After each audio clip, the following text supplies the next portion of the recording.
वपुमीश मणीश मशेष गुणं गुणहीन महीश गर्लाभरणं रणनिर्जित दुर्जय दैत्यपुरं प्रणमामि शिवं शिवकल्पतरुम् गिरिराजसुतान्वितवामतनु तनुनिन्दितराजित कोटिविधुं विधिविष्णुशिवस्तुतपादयुगं प्रणमामि शिवं शिवकल्पतरुम्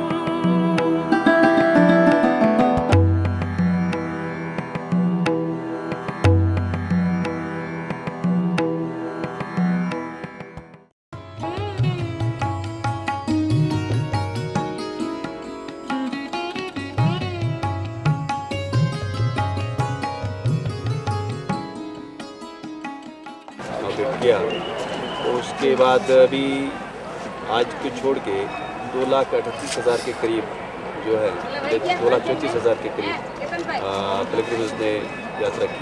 আমি কলকাতা থেকে এসেছি, আমি আমার বোনের সঙ্গে এসেছি, আমার ফ্রেন্ড আছে।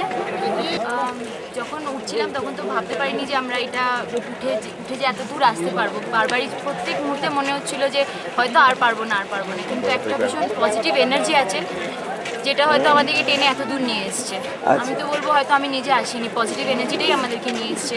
আর এখানে একটা জিনিস আমাদের এত অদ্ভুত লাগছে যে সবাই সব রকমভাবে হেল্প করছে। কোথাও উঠতে না পারলে অচেনা লোকরা এসে হাত ধরে টেনে উঠিয়ে দিচ্ছে। তারা বিভিন্ন শহর থেকে এসে, কলকাতা থেকে তারা না। তারপরে জল চাইলে জল দিচ্ছে, খাওয়ার দিতে হচ্ছে। এত সবাইকে হেল্প করছে। হয়তো তাদের ভাষাও আমরা বুঝতে পারছি না, আমাদের ভাষা তারা বুঝতে পারছে না। কিন্তু আমি আস্তে আস্তে আমার নিঃশ্বাসের কষ্ট ছিল। আমি এক জায়গায় বসেছিলাম, নিজে এসে একটা মহিলা আমার হাতে কপুর দিয়ে গেল। নিজের হয়তো এটুকুই ছিল, তার থেকে অর্ধেক আমাদেরকে। আমার উঠতে গিয়ে খুবই কষ্ট হচ্ছিল, কিন্তু ওখানে একবার যাওয়ার পরে ওখান থেকে ফেরার সময় আমার সব কষ্টই যেন একেবারে চলে গেল। আর এখন আমি আবার নতুন করে নিচে নামার জন্য ফ্রেশ হয়ে আছি। অনুভূতিটা এক্সপ্লেন করা যাবে না, একদম অন্যরকম। সত্যি বিচিত্র সৃষ্টি এই গুহা মন্দির। 34 ডিগ্রি 13 ফুট অক্ষরেখা আর 75 ডিগ্রি 32 ফুট দ্রাঘিমায় অবস্থিত এই গিরি গুহা। পিছনের পাহাড়টির নাম অমরনাথ পর্বত। উচ্চতা 17,321 ফুট। গুহার উচ্চতা 13,500 ফুট। তার মানে গুহার উপরে প্রায় 4,000 ফুট উঁচু পাহাড়। বৈজ্ঞানিকদের মতে বাতাসের ক্ষয়করণের ফলে সৃষ্টি হয়েছে এই গুহা। উত্তর পশ্চিমমুখী গুহা। গুহার ছাদ চুঁইয়ে তুষারলিঙ্গের মাথায় ওপর থেকে ফোঁটা ফোঁটা জল পড়ছে। ওই জলই জমছে দুভাবে। ওপর থেকে তুষারদণ্ডের আকারে নিচে নামছে, আর গুহার মেঝে থেকে তুষারদণ্ড ওপরে উঠছে। বিজ্ঞানের ভাষায় ওই আইসিকল বা তুষারদণ্ডকে বলে স্ট্যালাকটাইট আর স্ট্যালাগমাইট। স্ট্যালাগমাইট যদিও হয় কনিক্যাল, মোচাকৃতি, তুষারলিঙ্গের মাঝখানটা তেমন নয়। তার কারণ বায়ু প্রবাহ। এই গুহাটির এমনই অবস্থান যে সামনের উপত্যকা থেকে সব সময় তার ভেতর হাওয়া ঢুকছে। প্রকৃতপক্ষে গুহাটির সৃষ্টি হয়েছে এই হাওয়ার জন্য। এর অবস্থানের জন্য গুহাটির ভেতরে সব সময় হাওয়া ঢোকে, অথচ গুহা থেকে বাতাস বের হবার অন্য কোনো পথ নেই।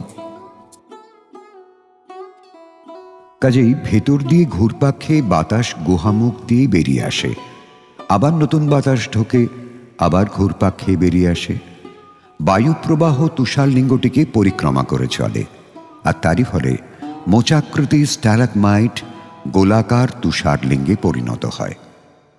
শোনা যায় চন্দ্রকলার মতো শিবলিঙ্গের নাকি হ্রাস বৃদ্ধি হয়ে থাকে। পূর্ণিমাতে মহাদেবের পূর্ণ মূর্তি দেখা যায়, তারপর প্রতিপদ থেকে এক এক কলা করে কমে আসে। অমাবস্যাতে তুষারলিঙ্গের অবশিষ্ট থাকে না। আবার শুক্লপক্ষের প্রতিপদ থেকে ওই শিবলিঙ্গ প্রত্যেক দিন এক এক কলা করে বাড়তে থাকে। লোকশ্রুতি, একবার কলহপ্রিয় দেবর্ষি নারদ দেবী পার্বতীকে বললেন মহাদেবের কাছ থেকে অনন্ত সৃষ্টির মূল রহস্য অমর কাহিনী জেনে নিতে। যদি একবার তার কাছ থেকে সে কাহিনী শুনে নিতে পারেন তাহলেই অমর হয়ে যাবেন। এই কথা শুনে পার্বতী মহাদেবের কাছে অমর কথা শুনতে চাইলেন, কিন্তু সে কথা এখানে বলা যাবে না, কারণ অমর কথা গুপ্ত কথা। সে কথা যে শুনবে সেই অমর হয়ে যাবে। কাজেই এমন গুপ্ত স্থানে বসে বলতে হবে যাতে কেউ শুনতে না পায়। হিমালয়ে এক অপরূপ গুহা আছে। মানুষ তো দূরের কথা, দেবতারাও তার খবর জানে না। সেখানে বসে বললে কেউ সে কাহিনী শুনতে পাবে না। অতএব হর পার্বতী পৌঁছলেন প্রকৃতির সেই অপরূপ নিভৃত নিকেতনে। কাহিনী শুরু হবার আগে উমাপতি উমাকে বললেন, অমর কথা কিন্তু অনেক বড়। শুনতে শুনতে তুমি যেন আবার ঘুমিয়ে পড়ো না। ঘুমোলেই কিন্তু আমি বলা বন্ধ করে দেব। আমি চোখ বুজে তোমাকে সে কাহিনী বলবো। কাজেই তুমি জেগে আছো তার প্রমাণ স্বরূপ তোমাকে মাঝে মাঝে হু হু বলে শব্দ করতে হবে। গৌরী সম্মত হলেন। শিব শুরু করলেন তার অমর কথা সৃষ্টির মূল রহস্য। দিন গেল, রাত গেল, কেটে গেল দিনের পর দিন। অবশেষে একদিন শেষ হল অমর কাহিনী। ত্রিলোচন চোখ মেললেন, সবিস্ময়ে দেখলেন গৌরী সমাধিস্থা। তাহলে কে এতদিন হু হু করে সাড়া দিয়েছেন? তিনি যে বহুবার সে শব্দ শুনেছেন। নিশ্চয়ই কেউ তার সঙ্গে বিশ্বাসঘাতকতা করেছে। ক্রুদ্ধ রুদ্র চারদিকে তাকালেন, দেখলেন গুহার এক কোণে একটি শুক পাখি বসে আছে। পশুপতি ত্রিশূল হাতে উঠে দাঁড়ালেন। তিনি সেই শুক পাখিকে হত্যা করতে গেলেন, কিন্তু পারলেন না। শুক গুহার বাইরে বেরিয়ে এলো। ঈশানও ছেড়ে দেবার পাত্র নন। তিনি তাকে তাড়া করলেন। পাহাড় পর্বত, বন জঙ্গল, নদী নালার ওপর দিয়ে শুক উড়ে পালাতে লাগল। পিনাকিও ত্রিশূল হাতে তার পিছনে পিছনে ছুটতে থাকলেন। এই শুক গোলকের লীলা সুখ। রাধাকৃষ্ণ মর্তে অবতীর্ণ হবার পরে সে বিষ্ণু বিরহে অধীর হয়ে কৃষ্ণের খোঁজে মর্তে আসে। উড়তে উড়তে একদিন শ্রান্ত হয়ে ওই গুহায় আশ্রয় নেয়। সেখানেই দেখতে পায় হর পার্বতীকে। সেই সমাধিস্থা পার্বতীর কণ্ঠস্বর নকল করে হু হু বলে অনন্ত সৃষ্টি রহস্য শ্রবণ করে। শুক ভয়ে উড়ে পালাতে থাকে। শিব তাকে তাড়া করতে থাকেন। তার খেয়াল নেই যে অমর কথা শুনে শুক তো অমর হয়ে গিয়েছে। স্বয়ং শিবেরও সাধ্যি নেই শুককে মেরে ফেলেন। উড়তে উড়তে শুক এসে পৌঁছল বদ্রিকা আশ্রমে, সরস্বতী নদীর তীরে ব্যাসদেবের আশ্রমে। সে দেখতে পেল ব্যাসদেবের স্ত্রী বটিকা দেবী স্নানান্তে সরস্বতীর তীরে দাঁড়িয়ে সূর্য প্রণাম করছেন। প্রণাম শেষে সহসা বটিকা দেবী একটি হাই তুললেন। শুক যোগবলে সূক্ষ্ম দেহ ধারণ করে সেই সুযোগে বটিকা দেবীর মুখের ভিতর দিয়ে উদরে প্রবেশ করল। একই সতী, তার ওপর ব্যাসদেবের সহধর্মিণী। সুতরাং আশুতোষকে হার মানতে হল। তিনি শান্ত হলেন। শুক পাখিটির বুদ্ধি, তার জ্ঞানার্জনের আগ্রহ আর কষ্ট সহিষ্ণুতার পরিচয় পেয়ে শিব খুশি হলেন। ব্যোমকেশ বটিকা দেবীকে আশীর্বাদ করে বললেন, এই শুক তোমার পুত্ররূপে জন্মগ্রহণ করে ব্রহ্মজ্ঞানী হবে। সে জগৎবাসীকে ভাগবত তত্ত্বরস পরিবেশন করবে। আর যে গুহায় বসে তুমি আমার অমর কথা শ্রবণ করেছ, সেটি আজ থেকে অমর তীর্থে পরিণত হল, কারণ আমি এখানে অমরনাথ রূপে চিরস্থায়ী হব। সেই সুখী পরবর্তীকালে ব্যাসপুত্র পরম ভাগবত শ্রী শুকদেব গোস্বামী। এটা নাগ।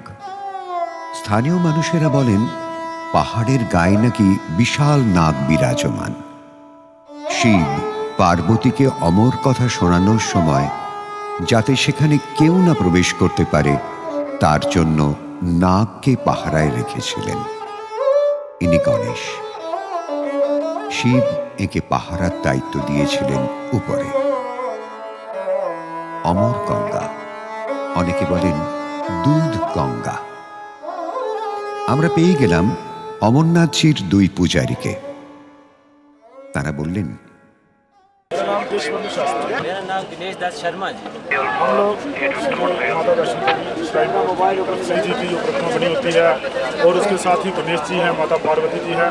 पूरा परिवार को देख करके ऐसा लगता है कि भगवान शंकर जी को हम मान करके वहाँ पर जो है हम पूजा करते हैं, क्योंकि इतनी हिम जहाँ पर पहाड़ों पर इतनी बर्फ गिरी हुई है, कहीं पर भी शिवलिंग और पूरा शिव परिवार नहीं बनता है। यहीं पर है जो साक्षात शिवलिंग के दर्शन होते हैं, शिवलिंग बनते हैं। इसलिए ये चीज़ें जो है हमें ये दर्शाती है कि जहाँ पर साक्षात भगवान विराजमान है। পথে দেখা হয়ে গেল এক তীর্থযাত্রীর সঙ্গে। বললেন, 8টা থেকে 4টে অবধি প্রায় 8 ঘন্টা মাঠ থেকে আলাদা ছিলাম, কষ্টের মধ্যে ছিলাম। সেটা আপনারা সুন্দরভাবে ব্যবস্থা করেছেন, এই জন্য আপনাদের ধন্যবাদ। দুঃখী মহিলা তাঁর দুঃখ জানালেন অমরনাথজির কাছে এইভাবেই। बड़ी दुखियारी शिव जी आई शरण तुम्हारी, शिव जी दया दिखाना मेरा भव पार लगाना, शिव जी दया दिखाना मेरा भव पार लगाना। बहुत मुसीबत मिली शिव जी भोले पार लगाना, जवान लड़का चला गया पति भी चले गए, मेरा भव पार लगाना। ओम नमः शिवाय, ओम नमः शिवाय, ओम नमः शिवाय। हमारे लड़का पहले मार डारोगा और फिर 2 साल बाद उनके एक्सीडेंट हुईगा, बस वही माँ आवाज़ चली गए, फिर नहीं बोली। अब दर्शन की पता नहीं कैसे आवाज़ एकदम आ गई। मैं दीपक शर्मा, कमांडेंट सीआरपीएफ, यहाँ होली केव के ऊपर ओवरऑल सिक्योरिटी का इंचार्ज हूँ। हमारी रिस्पॉन्सिबिलिटी पोस्ट पत्री से लेकर होली केव तक है। सीआरपीएफ की रिस्पॉन्सिबिलिटी जम्मू से लेकर होली केव तक होती है, जिसमें अलग अलग बटालियंस डिप्लॉयड हैं, जिससे कि यात्रियों के लिए एक सुविधापूर्ण यात्रा हो सके। सभी देशवासियों का अमरनाथ यात्रा में स्वागत करता हूं। सीआरपीएफ पिछले कई सालों से ये अमरनाथ यात्रा कंडक्ट कर रही है और इसमें जितने भी हमारे यात्री हैं उनको जो भी सुविधाएं होती है उनको देने की यहाँ कोशिश करती है। यात्रियों को हम ना केवल एक सिक्योरिटी प्रोवाइड कर रहे हैं, उसके अलावा हम उनकी जो आने जाने का मार्ग है उसके अंदर भी जो सहूलतें हम दे सकते हैं वो देने की कोशिश करते हैं। यहाँ पर एक काफ़ी टाइट सुरक्षा व्यवस्था सीआरपीएफ की तरफ से की गई है। इसके अलावा जब आप इस यात्रा पर आते हैं तो रास्ते में आप लोग अपने साथ पोर्टर्स या पोनी करते हैं। हर एक पोर्टर पोनी के पास अपना एक रजिस्ट्रेशन कार्ड है, वो रजिस्ट्रेशन कार्ड आप बाहर होते टाइम अपने पास ले लें, जिससे कि बाद में आइडेंटिफाई करने में आसानी रहे। या कभी कभी क्योंकि दोनों यात्री और पोर्टर अलग अलग हो जाते हैं तो उस केस में उनको फिर ढूंढ पाना बड़ा मुश्किल होता है। रजिस्ट्रेशन नंबर होने की वजह के बाद उनको ढूंढ पाना हमारे लिए आसान रहता है। दूसरा, अपना कोई भी कीमती सामान उसको हमेशा अपने साथ ही कैरी करें, किसी और के ऊपर उसका भरोसा ना करें। और जहाँ तक हो सके 6 साल से कम बच्चे और जितने बुजुर्ग हैं जिनको किसी प्रकार की कोई हार्ट से रिलेटेड कोई प्रॉब्लम है तो वो लोग इस यात्रा में ना आए, ये उनके लिए ज़्यादा बेहतर रहेगा। আজ আমরা এই গুহার কাছে তাঁবুতেই রাত কাটাবো। ভোর হলে অমরনাথ দর্শন করব।